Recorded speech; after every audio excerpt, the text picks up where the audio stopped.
made the floor, and I decided to go with the checkered vinyl because vinyl won't crack in the weather, and I use my camper in the summer and the winter, so if you use linoleum, if it heats up and then gets really cold in the winter, you're actually likely to get cracks that go throughout your floor. So it's a little softer material, but I did decide to go with the vinyl because it won't crack. Building this in March in Colorado, so it was so cold that we could barely get it to bend.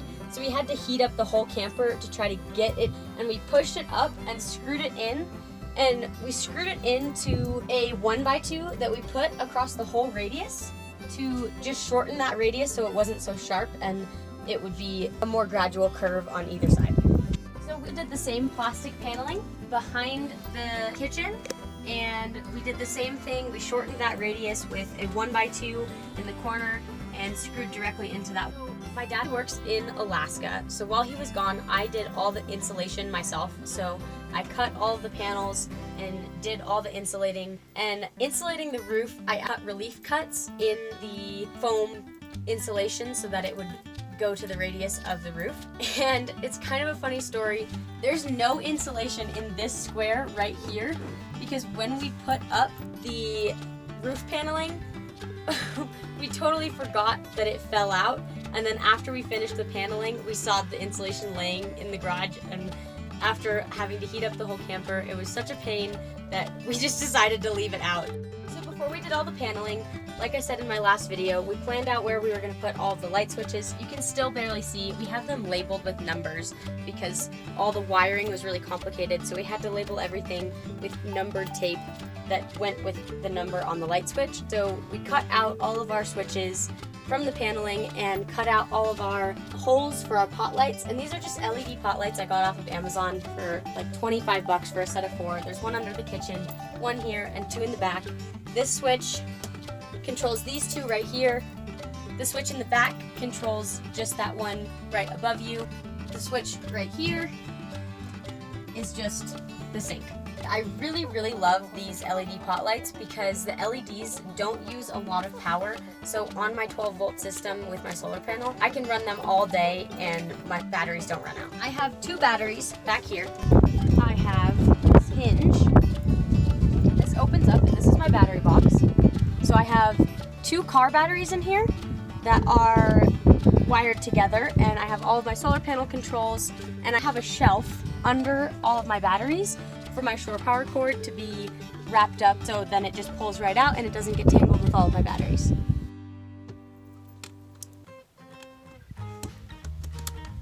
So the whole bed is actually made out of frames. So if you come in here, you can see that this is all super light. Being a tow trailer, it's important that everything stayed light. So we built this out of wooden frames, and we framed out all of the pieces on a big table and biscuit jointed them together and then screwed them into the floor with this aluminum angle iron to keep it really light and really sturdy. So the top of the bed is just a piece of plywood, and it's supported on the back side with a 1x3 directly screwed into the steel supports of the trailer. So, with the battery box, we have this big piano hinge. We just cut the top of the bed and then enclose the battery box. This is all framed out with those same frames, but then we just used a finish nailer and nailed in all of this really nice beadboard paneling to keep it light and classy. Here I have one of my shore power outlets and my shore power control box, which goes directly into my battery box with all of my electrical stuff. Then back here, I have another shore power outlet and my carbon monoxide and smoke detector. I also have my USB outlet right here, which runs off of my solar panel. Under here is my shelf. I wanted to have some kind of bedside table, but I didn't want it to take up a bunch of space. So we decided to do a shelf under my bed so that I could set my phone and anything else that I need, like my notebooks or books, while I'm in bed. Under this shelf, I have my refrigerator cooler. It's called an AlpiCool cooler. It was 300 bucks off Amazon. It's done really well. It runs off of my solar panel really well, but I can also have an adapter to convert it and plug it into my shore power if I actually have a chance to plug in. The drawer that it's on, we built from scratch. It has custom ball joint guides, and this front piece supports it so that if anybody were to step on it, it's not gonna snap our guides. It will just catch it. Nobody can break it on accident. Under my cubbies, I have all of my backpacking gear in here, all of my stove stuff, my backpacks, my hammocks, all of my extra camping gear just kind of lives in this box. I have this trim piece down here that holds all of that stuff in. These are all my clothes that I keep in just these clear bins to stay organized. Got my yoga mat down there. And then I have the same stopper system here to keep my mattress on my bed. And then the same kind of bed stopper on the front. So just like the back deck with the grass was my mom's idea, these curtains were also my mom's idea. And she made these for me, which they're super cute and they match the whole theme and color of the camper. We started the kitchen. We framed out the front.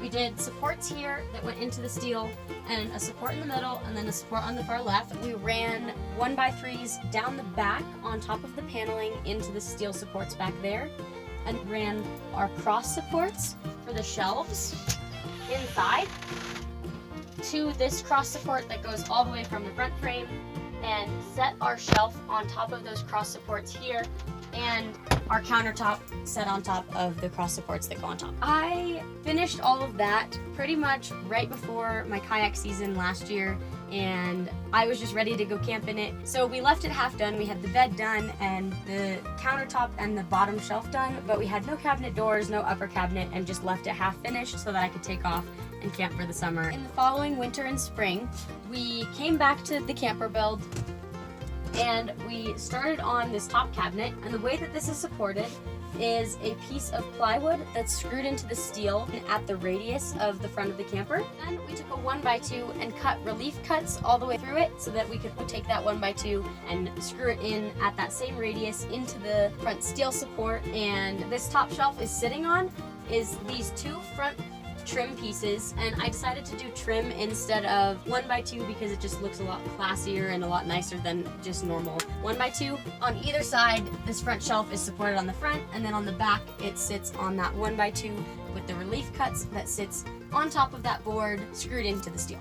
This top shelf with the same stencil that we used to cut the countertop and the bottom shelf with the radius of the front of the camper, we just made that out of cardboard, sketched it, and then cut the cardboard and sketched it and cut the cardboard until it fit perfectly in there. We used that same stencil to cut this piece of plywood. We pieced together the pieces on the top shelf to make my front-facing cabinet, covered it with beadboard to cover up all the seams and pieces where we joined our wood together. After we built the top cabinet, we cut a hole in the top of the counter for the sink. My sink is just a mixing bowl. We cut a hole in the bottom of it and added a drain for all the plumbing, but it's just a mixing bowl. From my original CAD design, my idea was to do a mixing bowl. After we cut the mixing bowl hole, we framed out the supports for the drawer. We had to add this support so that we could have something to mount our drawer guide to on that side, and we just used the original support on this side to mount this one. This drawer was really hard to make because the whole front of this camper, since it was wrecked multiple times, it was really hard to build all of this stuff into the front of the kitchen because nothing was straight, nothing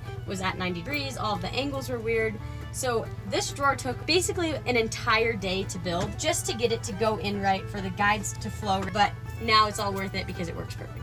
So we built the drawer from scratch, and it actually pulls out like so, and it's just a solid wood drawer, biscuit jointed together, used a finish nailer, and added the front face of the drawer later on. We built all of the cabinet doors the same way that we built the bed frame. So all of the cabinet doors are built with these 1x2 wood pieces and biscuit jointed together on each of the angles.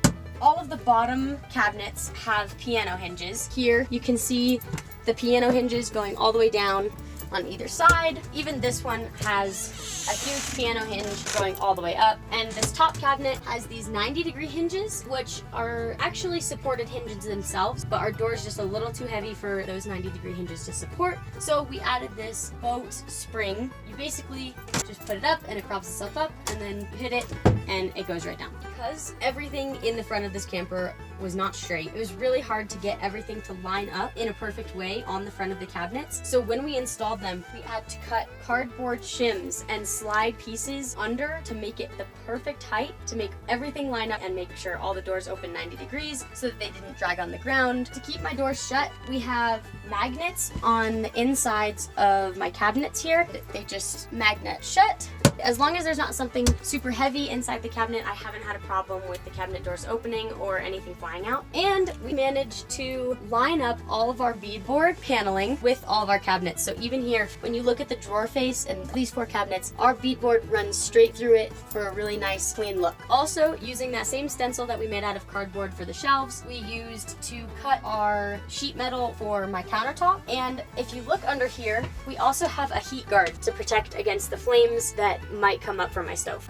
And we had to cut around this trim piece, which was kind of hard, but we just laid it down and then used a Sharpie and traced around it and kind of guessed. But once we siliconed around the whole edge of the countertop, you can barely even tell. We folded the edge over the front edge of the countertop to hide some of the plywood that just didn't really look very clean. We also used the same metal that we used for the countertop and for the heat guard, and my dad built this ductwork from scratch. We painted it the same color as the range hood, mounted the range hood just right up here on top of the cabinet. This ductwork is over 2 computer fans that are attached to the fan that goes directly outside. We can flip on the switch and it's really quiet, but it actually moves a lot of air. I can suck bugs and smoke out of my camper with my range hood. It's also really nice that I have my little light right there that just sits right over my sink and it's right next to my range hood, so I can put both of them on at the same time. And when we did my countertop, we used flooring glue and it has held up really, really well.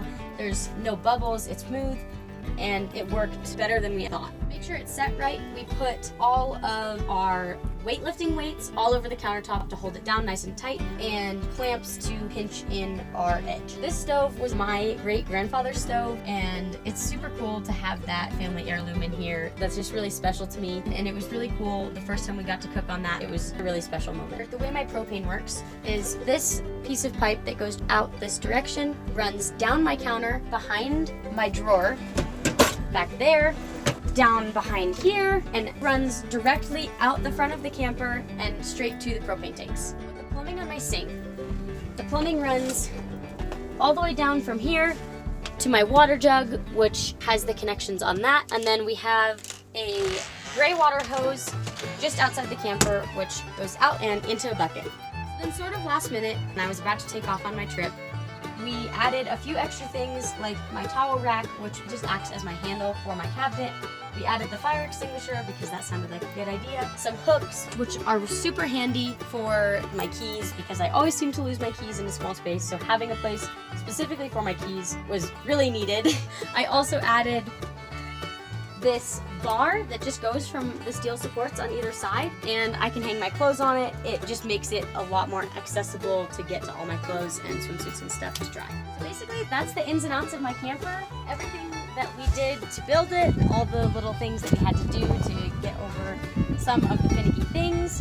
And if you have any questions, like, subscribe, or message me on Instagram